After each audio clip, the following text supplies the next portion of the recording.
का वधिक तेज बरसात पवंदी अहम ख़बर अवां ताईं पहुंचायूं पिया। जी नाज़रीन ब्रेकिंग न्यूज़ बाबत तव्हांखे अपडेट करे रहिया आहियूं।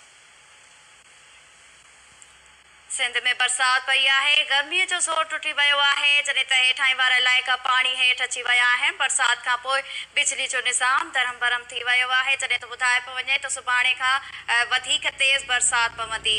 शहरी सख़्तु परेशान थी विया आहिनि। नाज़रीन ठठे में भी बरसात दौरान तूफ़ान सां गॾु बरसात जी सूरत हाल ख़राब थी वई आहे। सामूंडी पट्टी जे मुख़्तलिफ़ इलाइक़नि में केतिराई कखावां घर किरी पिया आहिनि, जॾहिं त जानी नुक़सान जो ख़दशो बि ज़ाहिर कयो वियो आहे। मुख़्तलिफ़ इलाइक़नि मां ॿारनि जे गुम थियण जा बि इतला मिलिया आहिनि। इन जा तफ़सील मालूम कंदासीं। असां सां ठठे खां जॉइन कयो KTN न्यूज़ जे रिपोर्टर महबूब बिरोई। जी महबूब बिरोई, कहिड़ा अपडेट्स आहिनि? जी ठठे ज़िले अंदरि हिन वक़्त में वक़्फ़े वक़्फ़े सां बरसात जो सिलसिलो जारी आहे, पर उन खां अॻु में जेका तेज़ तूफ़ानी जेका आहे शदीद तबाही आणींदड़ तूफ़ानी हवा सां गॾु जेका आहे हल्की बरसात जारी रही। उन में तूफ़ानी हवा जो जेको शिदत आहे उहो तमामु घणो शदीद हो।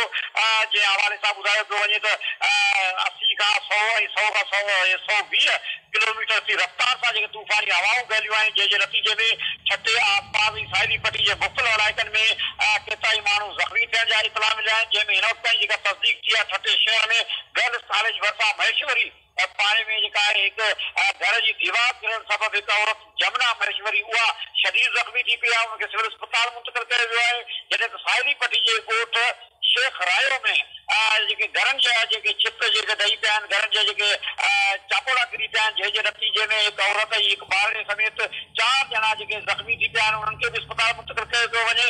जॾहिं त मुख़्तलिफ़ जेके एम्बुलेंस ज़रिया आहिनि उन्हनि जो चवण आहे त खेनि इतला मिलिया आहिनि मुख़्तलिफ़ इलाइक़नि मां, उहे साहिली पट्टी जे इलाइक़नि लाइ, छाकाणि जो ज़मीनी राब्ता कटियल आहिनि, जंहिं करे उन्हनि खे परेशानी थी रही आहे। मुख़्तलिफ़ इलाइक़नि में रेस्क्यू जा ज़रिया न हुजण जे करे काफ़ी इतला अहिड़े क़िस्म जा जेके तस्दीक शुदा न मिली सघिया आहिनि, पर मुख़्तलिफ़ ॻोठनि मां इतला मिली रहिया आहिनि। ऐं मजमूई तौर ते ठठे ज़िले अंदरि तूफ़ानी शदीद तूफ़ानी हवा सां गॾु जेका आहे बरसात जो सिलसिलो जारी आहे, पर तूफ़ानी हवा जेका अधु कलाक ताईं जारी रही, उनजे नतीजे में केतिरा ई घर जेके आहिनि कखावा घर ॾही पिया आहिनि। उनजे नतीजे में माण्हू बेजारो मददगार बणिजी विया आहिनि। उन सां गॾोगॾु मुख़्तलिफ़ हंधनि ते केतिरा ई वन ॾही पिया आहिनि, घरनि जे मथां वण किरी पिया आहिनि। मुख़्तलिफ़ इलाइक़नि मां जेके कुझु ॿारड़ा गुम थियण जा इतला मिलिया हुआ, उन हवाले सां कुझु ॿारड़ा हथ कया विया आहिनि, जंहिंजे बारे में इलाइक़े वासियुनि जो चवणु आहे ॻोठाणनि जो त तेज़ हवा सां गॾु उन जा ॿार जेके आहिनि उहे तेज़ हवा जे नतीजे में मुख़्तलिफ़ हंधनि ते वण जे हेठां अची गुम थी विया हुआ, पर उन्हनि खे सलामत हालत में हथु करे वियो आहे। कोई 2 ॿार अहिड़ा आहिनि साहिली पट्टी जा, उन्हनि जी ॻोल्हा जारी आहे, पर मजबूरी तौर ते केतिरा ई वण किरी पिया आहिनि। बिजली जो निज़ाम मुकमल तौर ते सॼे ज़िले में डामाडोल थी वियो आहे, बिजली जा खंभा तारूं किरी पियूं आहिनि ऐं माण्हू हिन वक़्तु परेशान आहिनि। ख़ासि तौर ते शहरी इलाइक़नि में मिटी जो तूफ़ान शदीद तूफ़ानी हवाऊं जे लॻियूं आहिनि, जंहिंजे नतीजे में शहरी ज़िंदगी मफ़लूज बणिजी वई आहे। ठठे शहर में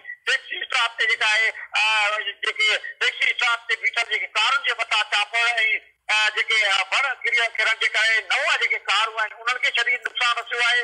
जंहिं मुख़्तलिफ़ इलाइक़नि मां ख़ासि तौर ते साहिली पट्टी में वक़्फ़े वक़्फ़े सां बरसात जारी आहे। जेतोणीकि बरसात खां पोइ मौसम ख़ुशगवार थी वई आहे, पर तेज़ जेका तूफ़ानी हवा लॻी आहे उन जेको आहे ज़िंदगी मफ़लूज बनाए छॾी आहे। आम माण्हू सख़्तु परेशान आहिनि। काफ़ी हद ते बराड़ी वारे इलाइक़नि मां उहे इतला मिली रहिया आहिनि त कखावा जेके घर आहिनि ॻोठनि जा उहे ॾही पवण जे करे माण्हू बेरियाव मददगार ॿार खुलियल आसमान हेठि हलिया विया आहिनि, ज़िंदगी गुज़ारण ते मजबूर बणियल आहिनि। जंहिं केतिरी पोल्ट्री फार्मनि जा शेड जेके आहिनि उहे किरी पिया आहिनि, जंहिं करे हज़ारे कुकड़ियूं जेके आहिनि मरी वयूं आहिनि। मुख़्तलिफ़ इलाइक़नि मां अहिड़े क़िस्म जा इतला मिली रहिया आहिनि। ज़िले इतला में चवणु आहे अहिड़े क़िस्म जा इतला खेनि में मिलिया आहिनि, पर तफ़सील मालूम कया पिया वञनि। इन हवाले सां ठठे ज़िले अंदरि जेके ख़ासि तौर ते तूफ़ानी हवा बरसात एतिरी शदीद न आहे, पर बरसात खां वधीक जेका आहे शदीद जेका आहे तूफ़ानी हवाऊं गॾु आहिनि, जंहिंजे करे तमामु घणो माण्हुनि जो मुख़्तलिफ़ हंधनि ते नुक़सान थियो आहे ऐं जानी नुक़सान जे अञा ताईं मुख़्तलिफ़ हंधनि तां इतला मिली आहे।